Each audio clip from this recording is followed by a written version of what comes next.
welcome to Pink Salt Shed TV. I'm Kate Salter.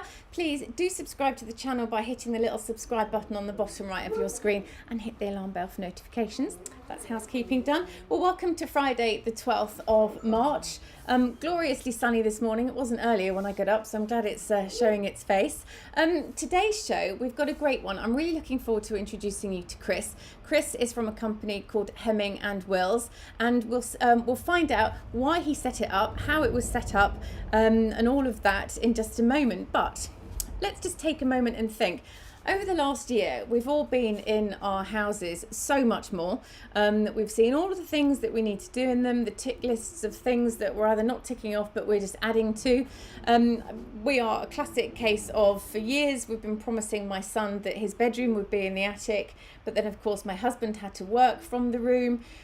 But he's now up there, my daughter's in my son's old room, and it's all a little bit of change. We haven't got to the ground floor yet, but I'll be in touch with Chris when we do get to the ground floor. But what have we all done? So we've either been decorating, we've been buying things, jiggling things around, and it makes me think of what it is we need to be mindful of. Now, I don't just mean I'm turning into a Greta, I'm not an angry lady, but I am very much more focused on how we spend our money in our homes to make sure we're getting something to make our home happy, to make us feel happier about what we're buying as well. And by that, I mean that, you know, you can go down the route of going to a department store, seeing a plethora of choices and going, oh yes, I'll have that please, getting very excited about your brand new product joining you in 5 to 10 days.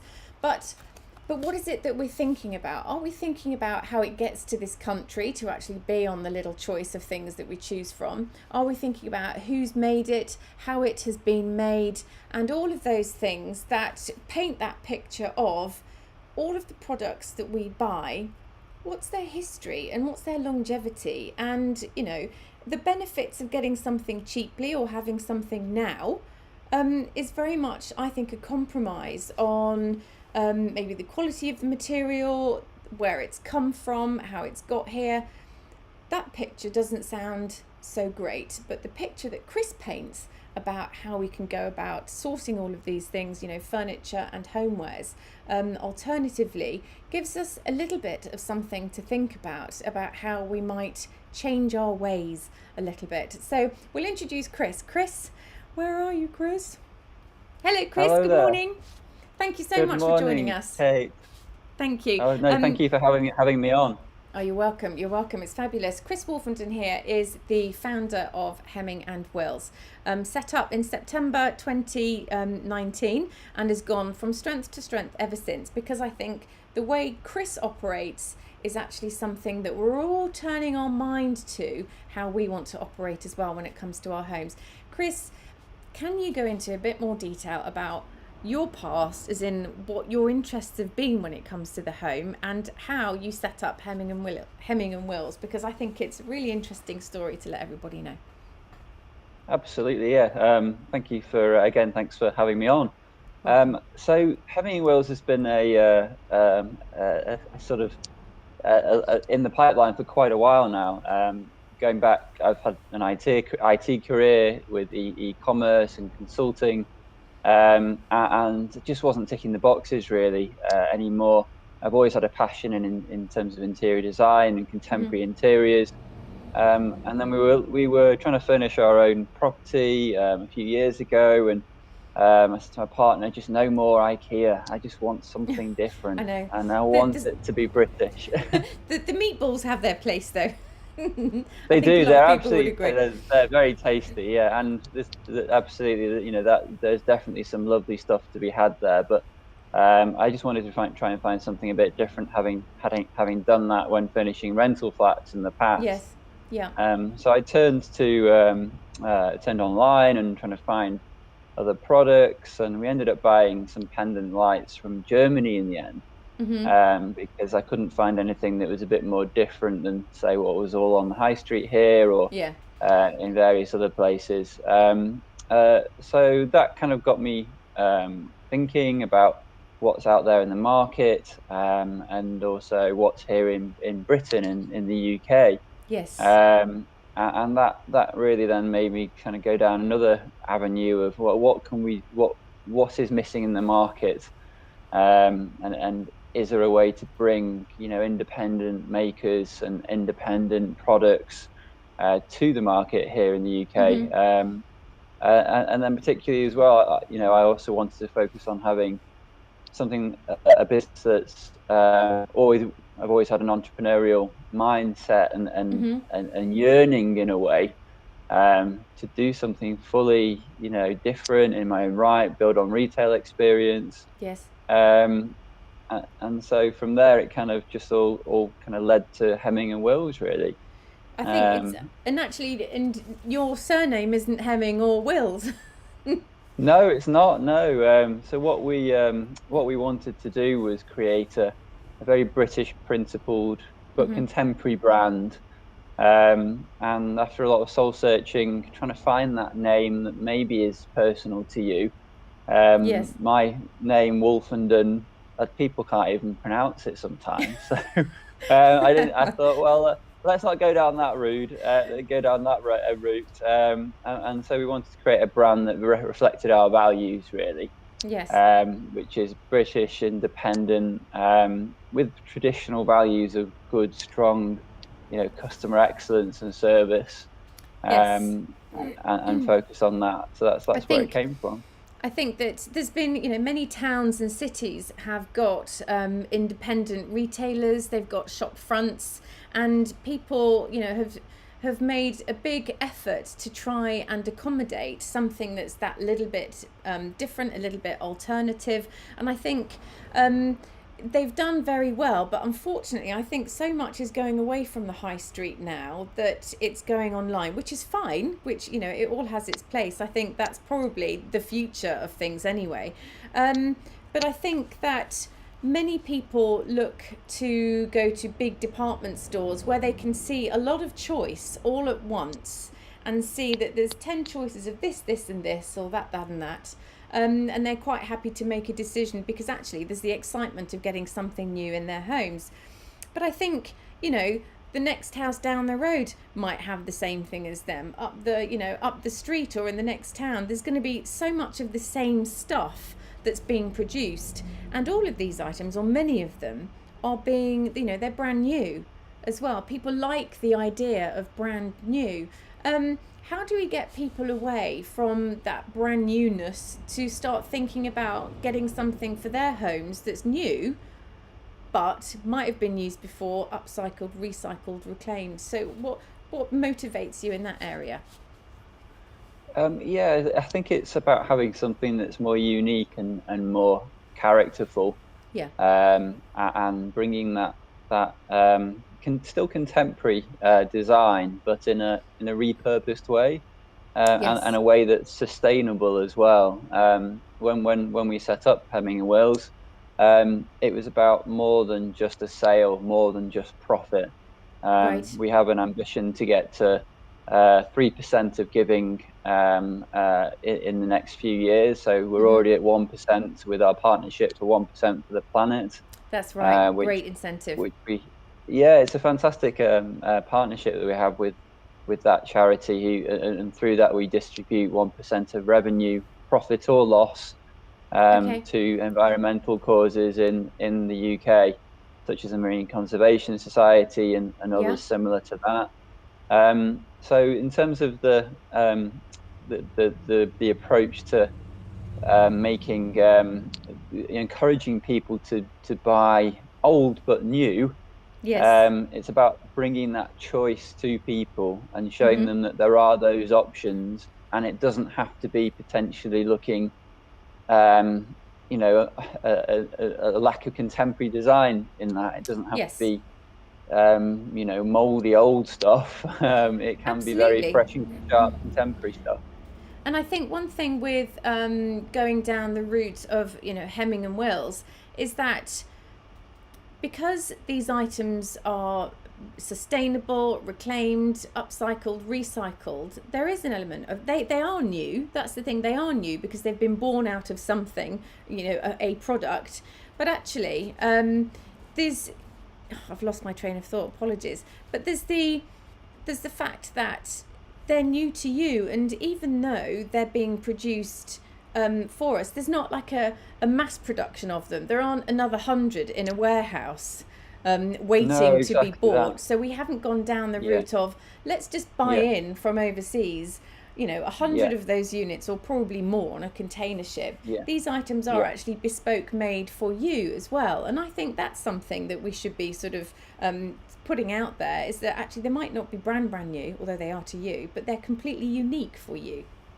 Absolutely, yeah. I think our reclaimed furniture and our lighting range, for example, the reclaimed furniture is genuinely reclaimed wood, all Yeah. British sourced, from old factories, old buildings, that's now given a new life. Hmm. And they are bespoke, they're handmade to order.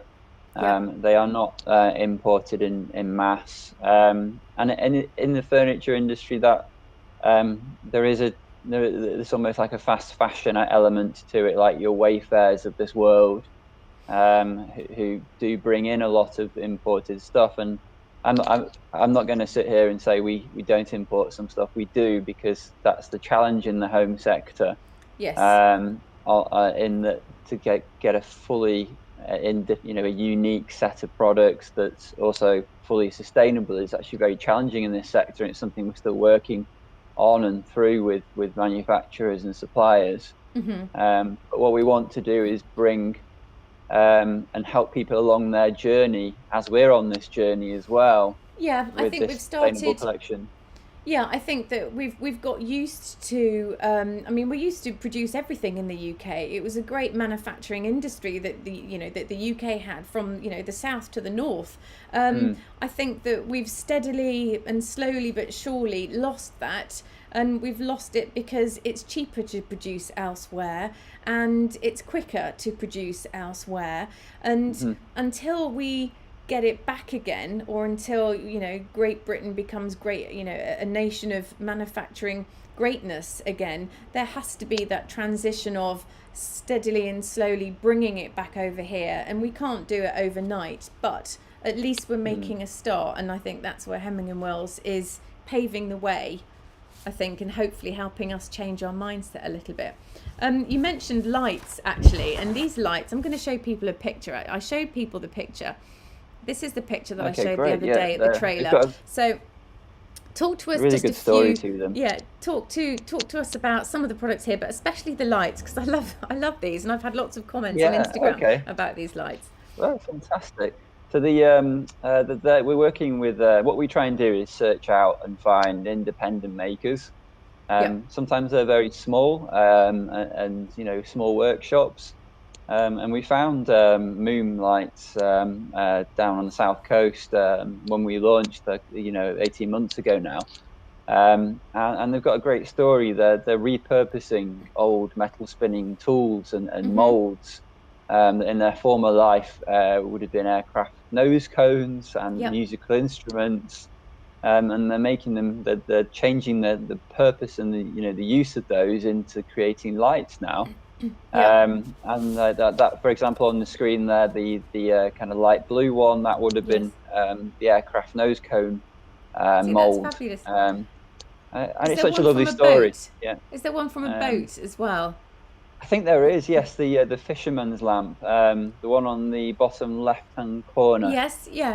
You can kind of Yeah, recognise them, can't you? exactly that. Yeah, so it's a modern take on a fisherman's style lamp.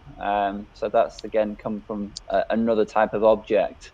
So Yes. they're British made. It cuts out any travel costs of Yeah. importing. They're actually supporting local and smaller makers, Mhm. and they're repurposing materials. So it's a fully sustainable journey there, That's fab. in terms of how they're manufactured, and they look stunning. They We, do we've look really good, actually. I'd quite like a group of those over like my kitchen island when I eventually get it. And you've Oh, got the fantastic!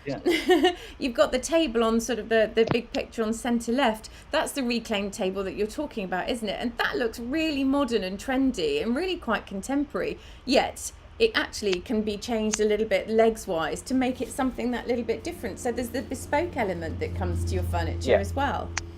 yeah, 100% there. It's a very popular range. As you can see, it looks really, really, stunning, especially in that setting there. Yeah, it does. Yeah. Um, and it's, the reclaimed material, like I said before, the timber is from old factories and buildings. Is it they're made in Um, Nottingham? Is that what you've told me? They're made in um, Nottingham. a mixture of places. We partner with several workshops, Okay. but yes, they in the Midlands, East Midlands, and then up north as well. Mm-hmm. So it all depends on exactly which one they come from. But yes, it's all UK and England, those particularly ones focused. Yes. Um, so yeah, and you can have a different choice of finishes. So it can be lighter, darker. Yeah, and The that's Yeah, it's interesting. and It's that's it, it, and it's that's unique. It is, and that's what's quite nice is that you don't just buy it off the shelf. You can change it to how you want it to be, and some of these other items, right? I mean, that can be a desk there. You've got blankets. That's from recycled wool, which I think is amazing. I love these items. And then you've got homewares too. So you've got the things that you've got the reusable items, which I think is really important. There's a lot of emphasis that people give to those at the moment instead of the single-use items. They're actually Absolutely. far happier to have things that they Yeah, can carry around with them, yeah, bring home, wash, and then yeah. reuse again. Here's We practice what we Voila. preach. So here's one of our metal stainless steel bottles, which Fabulous. goes We on love. out on hikes with me all the time, when we're able to go a bit further anyway. Well, yeah, yeah. A hike. What, a hike around the block? I think at the moment. Yeah. So your mission and vision for the company. What I like about it is you've got sustainable, you've got ethical, and what we're talking about the furniture as well. But when it comes to people, tell us about the values you've got as far as customers go as well. So absolutely, we want to go, and we do preach and we practice what we preach. We want to go the extra mile. We place a real emphasis on making sure that customers are happy, Hmm. and we really want to be not a faceless e-commerce brand. Not all are faceless, but there are some brands out there, and some businesses that are just a website, Yes. um, and maybe you don't get that experience. That you go when you go into a shop where there's that personal touch Hmm. and that face to face. We can't obviously That is provide the face really to important, I think. face. Yeah, but we can provide the service voice to voice, if that makes sense. It does make sense. So A lot of what we've been doing is on the phone. I mean, we can even do Zoom calls with you if you wanted to, that kind of thing. It doesn't have to be sort of a no face to a name, but it is great to be able to have a conversation with something because I mean I've bought two of those reclaimed tables and some of the chairs because my husband's setting up a business and I've been sourcing some of the furniture. And what attracted me to Hemming and Wills is just the ethos and the values of the company. And what I found is that I've been able to chat to Chris almost daily saying, I will place an order, I will place an order, and all of those sorts of things to just keep Chris in the loop because I think it's courteous, but also to know that I've had somebody I can chat to about the actual bespoke nature of what we're ordering, and how easy it has been to be able to pick up the phone, speak to somebody that knows all about the products and can guide me actually as well. Because even though you can go to a department store and buy things, seldom do you actually have the person to talk to actually chat about the product as well. So that is something I think that you offer that's way over and above what other companies can do. It makes a really big difference to know that people can actually talk to someone and talk through things as well. So what good is to it hear. that you're Thank you. what is it that you're planning? Are you going to be offering more products? Are you going to be making sure that you've got everything sorted as it is? I mean, it's quite a young company, isn't it? How have you seen things grow over the last year or so, 18 months? Yeah, it's been a whirlwind since September, October 2019. Obviously, then the dreaded P word hit in March. So the pandemic has been Yeah, challenging. about a year ago to the Um, day almost. I know it is pretty much, isn't it? It's Mm. scary how that's bizarre we're still in this situation. But with challenges come also, what's the best way to put it? Opportunities, Yes. and some some positives out of it as well, that we have been able to help people with being at home, Yeah. help to furnish their homes, whether it's from desks or it's That's true. A dining lot of room desks. furniture. So we've really seen the business grow and develop in the last, particularly in the last 12 months. Yeah.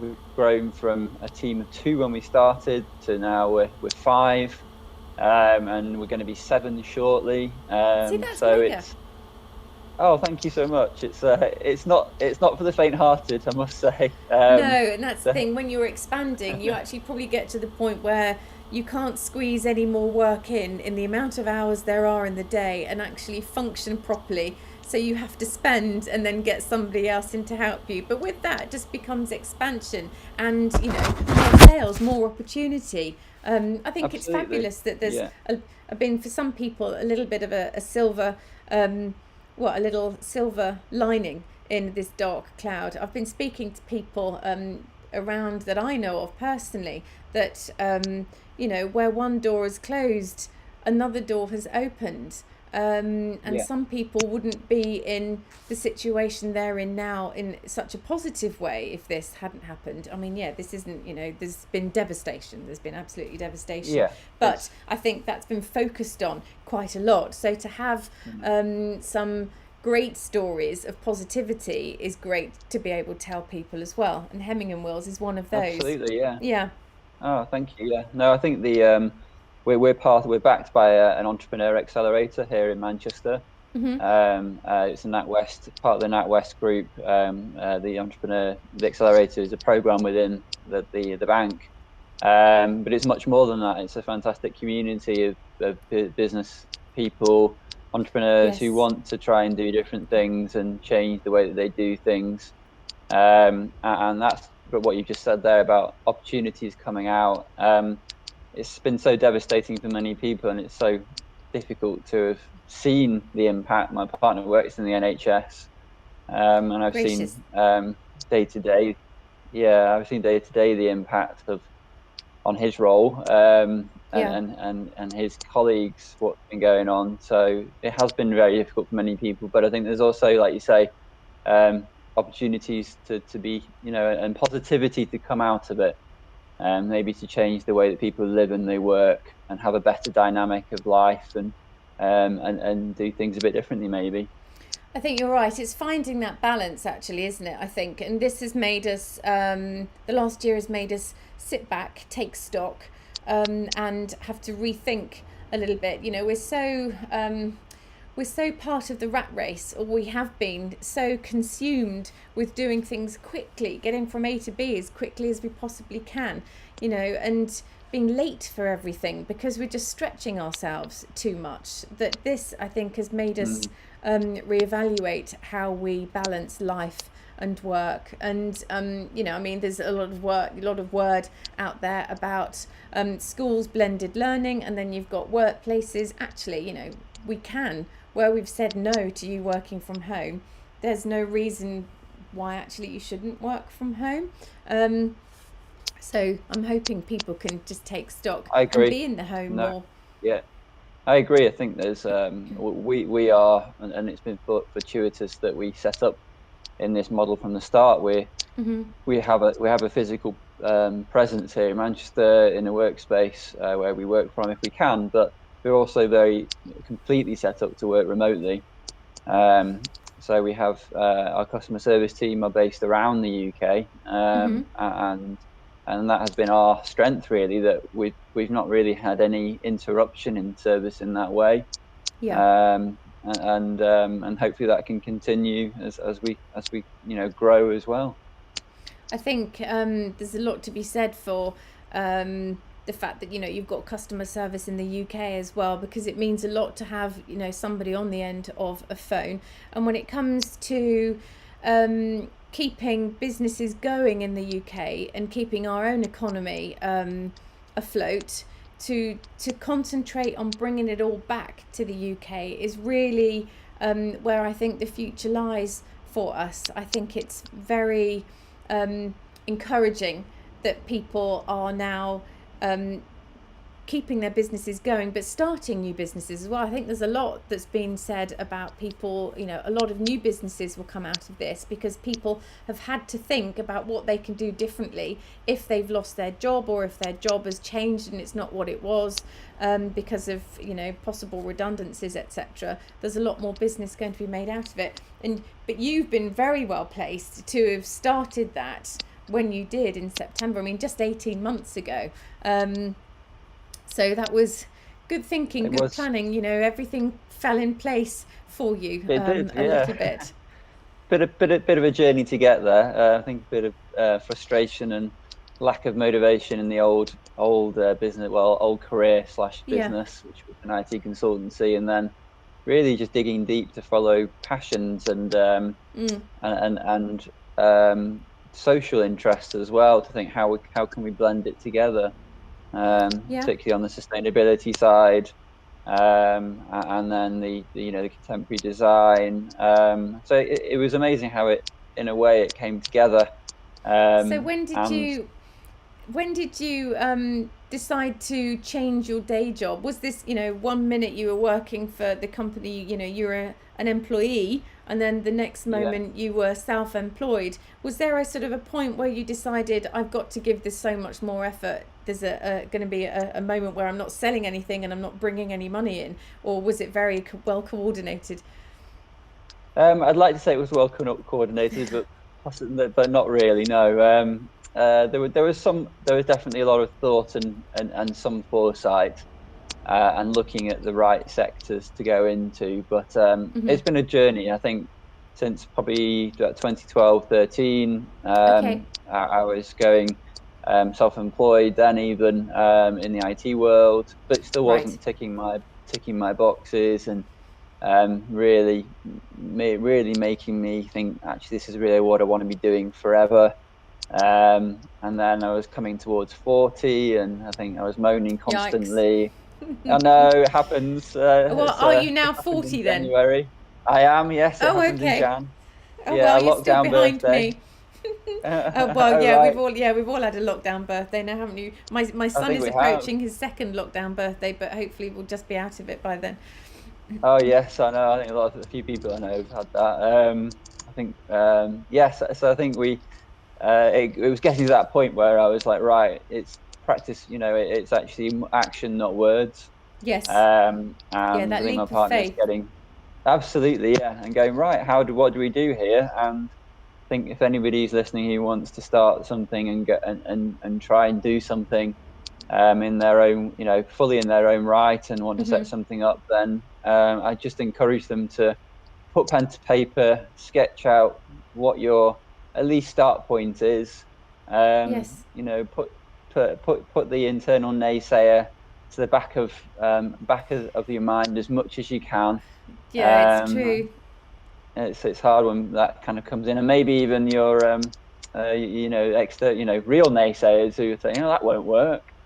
My answer to that is, well, how do you know? Because if you don't try, then let's see if it does, and that's what I encourage people to do, to make a start and go forward. Yes, to make a start. And I think if you make a start and you plan and you research, there can be excitement in doing that, and that can be what motivates you, because actually you probably are the only one that can see your end goal with more clarity, your partner as well. But I mean, when it comes to something that we want to do individually, we can see the end goal, and we've got to make sure that we just pave the way properly for it. I was talking to somebody, Charlotte Worth from Charlotte Worth Coaching, about how you change your career, how you change your path, and it's about goals, but not looking too far ahead, having little ones along the way. And clearly it took you a while, because, well, one, you've got to get the confidence, but two, you've got to learn how to do it properly. But it's worth doing, absolutely worth doing. Absolutely.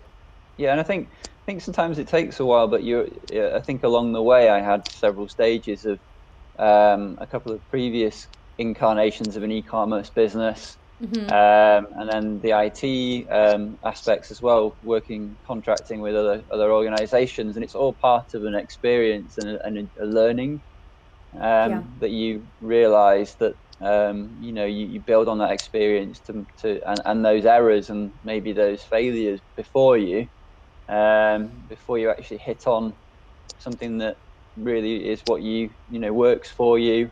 Yeah. You're passionate about, that is viable as well, importantly, as a business.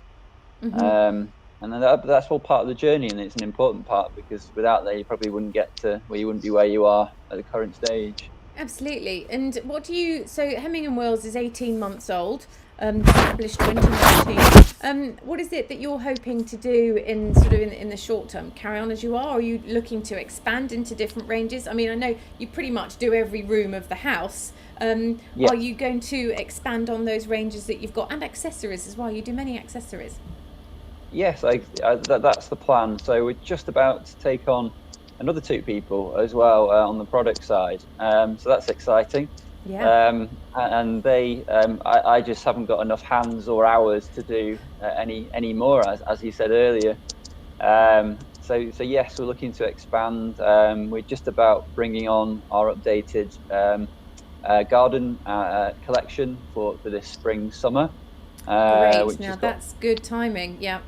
Yes, hopefully as we get to a bit of sunnier and nicer weather, Well, I think Easter we seems to be the demarcation of like, well, we want to all get outside now. We want to be out and about, sitting and relaxing outside. So you've got some garden furniture coming. So everybody needs to have a look at the website and Bagsy their garden furniture. But is that on the fantastic. website Yeah. at the moment? It is, yes. So the updated stock availability is now there for most of the range.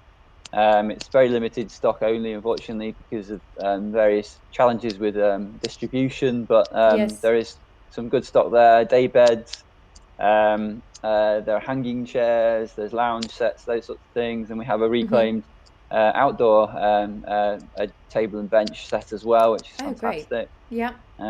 Looks really good, sleeper style. So we've Yes. got that. So yeah, on the outdoor, that's what we're trying to do, and bring on more of that, as well as really grow our existing ranges and into new areas as well, such as more soft furnishings and accessories, and expand the existing reclaimed range that we have, which is there's a lot of potential there for different types and styles of furniture. Yes. Yeah, and also we're looking to continue to invest in the customer experience as well. So different shipping options, growing the team there, more services to reach us, such as web chat and that kind of thing.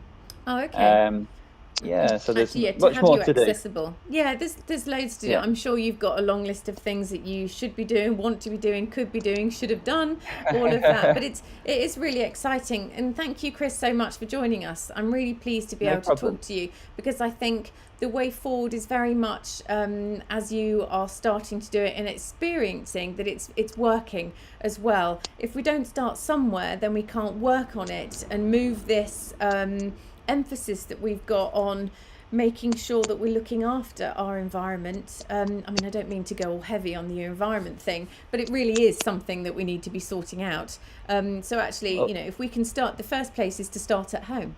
I agree with And that. Yeah, I think that's what we're all about. It's trying to help people along that journey. It's not shove it down people's faces. yeah, As full on everything is, that has to be all that way all the time, because that's probably impossible. well, it's got to work for us. I mean, that's the thing. It's got to work. And I think what hasn't worked is that people think that UK made produce, manufactured and all of that here costs so much more money.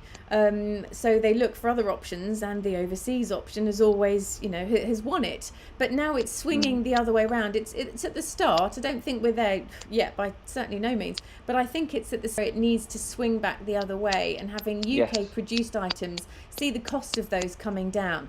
I think that's really important. I don't mean, buy cheap, buy twice, because that's just false, but buy affordable prices with stuff that actually is just the bee's knees. Yes, I agree. Yeah, I think we're definitely at the start of a journey there. I think in terms of the home sector, which is quite notoriously challenging in terms of its supply chain. Yeah. But the various the various stages in the process of manufacture. But I think a good start is to bring and introduce ranges like we have with our sustainable collection, to people to give them the option and that choice if they so choose to go that, to purchase in that way. And that's what we're all about, really. Choices and affordable choices and bespoke choices, and actually it all I love your thoughts, creating a happy home. Yes, I think our key motto is happiness at home. Happiness at home. When I first was to start the business, I was like, I want to be happier in my life, in terms of a work-life balance and creating a nice home, improving our home. And I think that's what we want to try and share and bring to our customers and everybody who interacts with us, really. A happy experience. From start to finish. Perfect. Yes. Chris, well, you're a busy man, so we'll let you get on. Thank you so Thank much you for very joining us. I will phone you in a bit just to make sure that you thought it went all right. But I think it's been really interesting, and thanks for the opportunity. Yeah, you're welcome. Thank you. Thanks, Chris. Okay, I'll speak to you soon. See you. Bye-bye. Bye. It's great to talk to somebody who has had some vision about what they want the future to look like, and they've taken their own dilemmas and challenges to work through all of that, to then provide us with an answer, or to help us have an answer, because many of us, I think, share Chris's thought train about what it is that we want for our home and how to live our lives responsibly. I mean, if you think about it, we've got supermarkets that have got organic ranges. Well, we know that organic is better for our bodies. It costs a lot more, which is, I'd like it that it didn't, but we've got the choice of that. We've got the choice of free range food versus barn food. We've got the choices, and I think things are swinging over to the other side of making those better choices.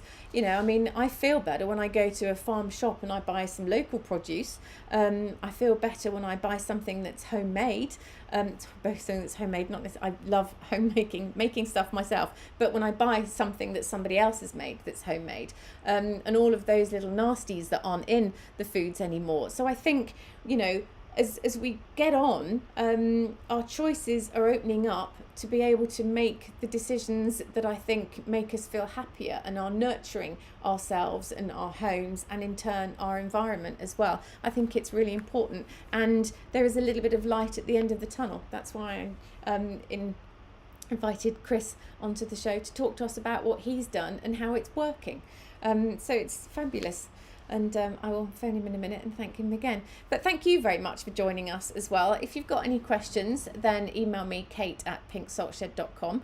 Also, do go to Chris's website, which is hemmingandwills.co.uk. He's got an Instagram page as well, which is at Hemming and Wills, and you can see the kind of thing that he's got. But actually, I would direct you to the website. He's got great reviews. He's got great products, and he talks more about the ethos behind it all. It's really inspiring and motivational to see. All right, don't forget to subscribe to the channel, please, and hit the alarm bell for notifications. And on Monday's show, we have got Keto Kev Mason is joining us to talk about all things ketogenic, the science behind it, the theory behind it, the benefits it has for internally, our body internally, and all of those kind of foods we can eat, can't eat, the dirty variety, the clean variety, and all of that. So hopefully I will see you then. It's a very interesting one as well. But for now, have a lovely weekend. Thank you very much for joining us, and see you on Monday. Thank you.